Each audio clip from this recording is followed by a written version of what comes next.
Hello guys, in today's video, I'm going to show you how you can easily delete your chat history in ChatGPT.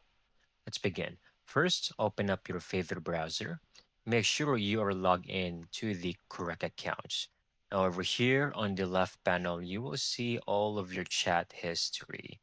All right, so you can choose individually, like for example, this, you will be able to select an option, three dots, click on it and then just click on delete. So I will show you delete, and there you go.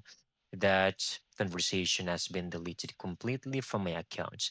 However, if you want to completely delete everything in your account, you can click on your profile icon, go to settings, and you should be able to get it over here, data controls, and then select delete all chats. So again, this will delete everything. So be careful if you have any save conversations you would want. Make sure to exclude those and then click on delete all right over here.